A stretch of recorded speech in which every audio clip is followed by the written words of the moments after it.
Bagi teman-teman yang belum follow Instagram saya, silakan teman-teman follow Instagram saya karena di Instagram ada informasi menarik dan penting yang saya upload. Dan untuk teman-teman yang belum follow akun Snack Video saya, silakan teman-teman follow karena akan saya upload terus informasi seputar kesehatan di akun Snack Video.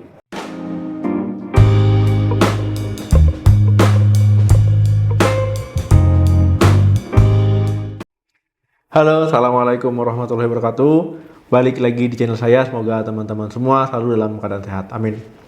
Teman-teman, ya, banyak di luar sana yang beredar informasi tentang asma, ya, tentang penyakit asma. Ini informasinya simpang siur. Sebagian orang, ya, ataupun banyak orang yang nggak tahu apakah informasi ini benar, apakah informasi ini salah. Nah, padahal kan penyakit asma itu penyakit akibat peradangan dan penyempitan saluran pernapasan. Nah, penyakit ini memang membutuhkan penanganan, ya, agar penderita asma itu bisa melakukan aktivitas sehari-hari itu tanpa adanya gangguan. Nah, pada video kali ini kita akan membahas mitos tentang asma yang paling sering yang beredar di masyarakat.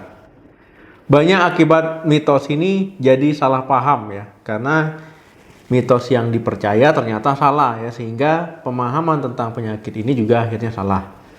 Nah, saya jelaskan sedikit tentang penyakit asma. Jadi penyakit asma ini biasanya ditandai dengan orang itu kesulitan untuk bernapas ataupun sesak napas. Bisa juga saat terjadi serangan itu ada sakit dadanya, ya, akibat kesulitan bernapas. Nah, kemudian biasanya juga diiringi dengan batuk. Biasanya batuk berdahak dan suara napas mengi ataupun bunyi, ya, ngik ngik seperti itu. Nah, ini biasanya terdengar, ya, suara napas bunyi itu. Serangan asma ini bisa terjadi tiba-tiba. Nah, jadi tiba-tiba sesak, ya, kena serangan. Nah, ini orang asma atau penderita asma ini kesulitan untuk bernapas, ya, sehingga aktivitasnya jadi terganggu, ya. Ya, mau napas saja susah apalagi mau melakukan kegiatan aktivitas sehari-hari. Kalau seandainya asma ini tidak ditangani dengan baik, ya, tidak mendapatkan pengobatan yang baik, ya, yang ditakutkan nanti timbul komplikasi-komplikasi, ya, akibat asma ini yang jadi malah berbahaya bagi teman-teman. Jadi ada beberapa mitos-mitos yang beredar, ya, di masyarakat yang harus teman-teman tahu, ya, kebenarannya. Nah, diantaranya yang pertama, inhaler bikin kecanduan. Nah, jadi teman-teman, ya, inhaler ini tahu bentuknya seperti apa? Nah, kalau tidak tahu, nah seperti ini bentuknya, ya. Nah, jadi ini inhaler. Nah, banyak yang mengatakan kalau menggunakan inhaler ini nanti kecanduan, ya, sehingga banyak orang akhirnya takut, ya, takut menggunakan inhaler, kemudian tidak mau menggunakan inhaler, ya, katanya bikin kecanduan. Padahal itu hanya mitos yang salah, ya. Nah, jadi inhaler ini adalah salah satu dari sekian jenis obat asma. Nah, jadi obat asma itu banyak, ya. Ada tablet, ada sirup, ya, ada inhaler, ada juga yang berupa uap. Nah, jadi teman-teman, ya, inhaler ini cara penggunaannya itu, ya, disemprotkan ke mulut, ya, kemudian dihisap.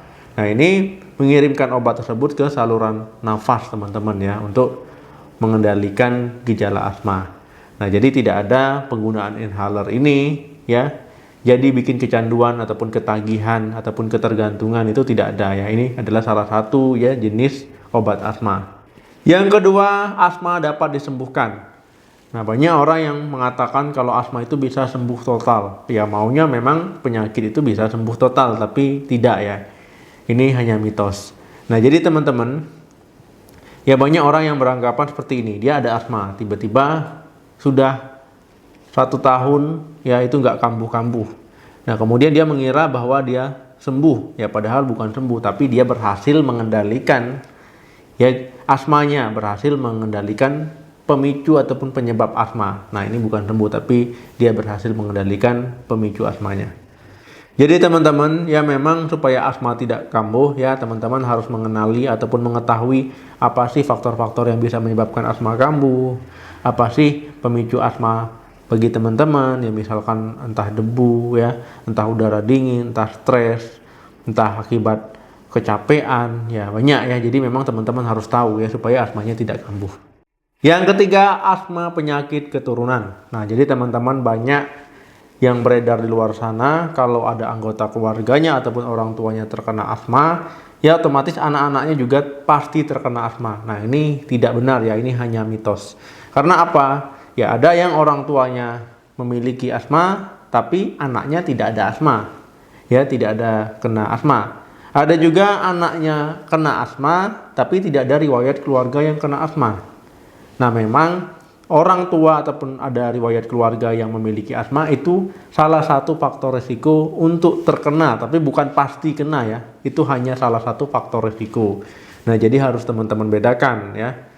Faktor risiko sama pasti kena itu berbeda.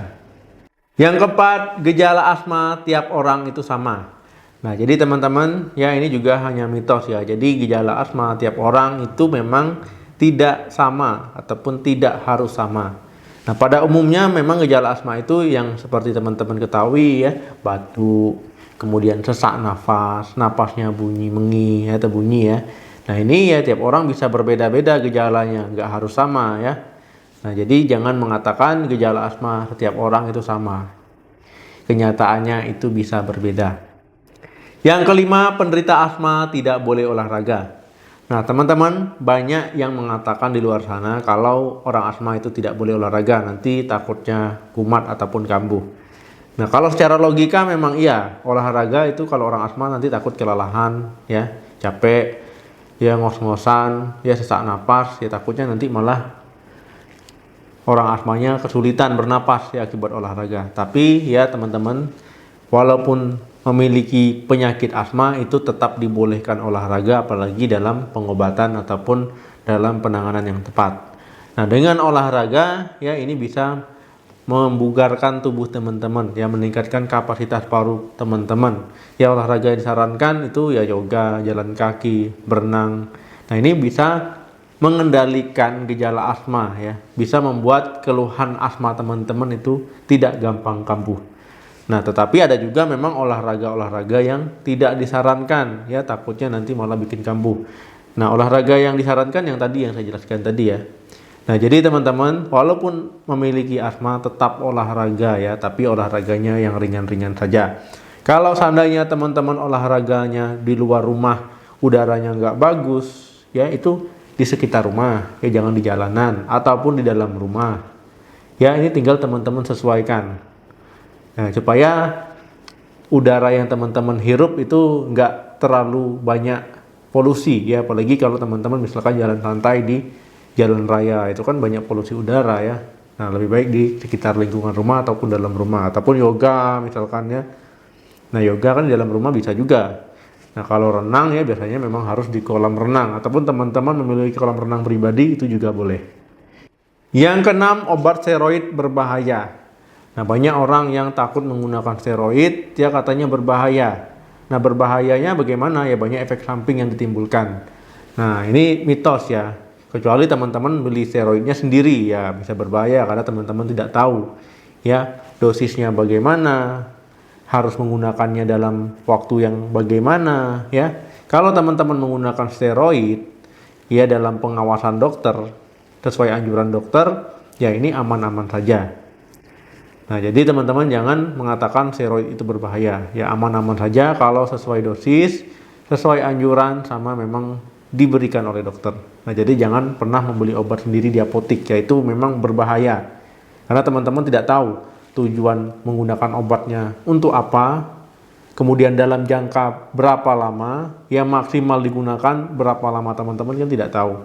Nah, ini jadi jangan sering-sering beli obat di apotik.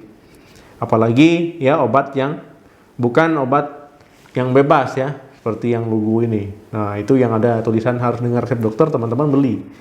Nah, biasanya orang apotik juga ini harus teman-teman pintar-pintar ya supaya tidak gampang diberikan obat. Dok, kalau menggunakan obat non resep, misalkan saya sakit flu, ya batuk ataupun demam bagaimana? Itu boleh kalau yang obat non resep itu logonya seperti ini ya. Nah, ini boleh. Tapi kalau seandainya obat keras ya ataupun obat yang harus dengan resep dokter, ya gunakanlah obat tersebut sesuai dengan petunjuk dokter. Oke teman-teman, itu tadi mitos-mitos tersering tentang asma ya. Jadi teman-teman harus tahu ya kebenarannya bagaimana. Jadi oh ternyata sebenarnya itu cuman sekedar mitos, oh benarnya seperti ini. Itu supaya teman-teman tidak salah sangka ya, jadi supaya teman-teman tidak salah dalam menerima informasi. Oke teman-teman, kalau memang keluhan asmanya sering kambuh, silakan berkonsultasi ke dokter ya, supaya bisa mengendalikan gejala asmanya. Dan juga teman-teman harus tahu kapan asmanya kambuh ya, karena sebab apa, faktor pemicunya apa. Nah, dengan teman-teman mengetahui itu, teman-teman bisa mengendalikannya, itu jauh lebih bagus ya, jadi asmanya tidak gampang kambuh. Jangan lupa like, share, dan komen di video ini. Sampai ketemu lagi di video saya selanjutnya. Terima kasih yang sudah menonton video ini sampai habis.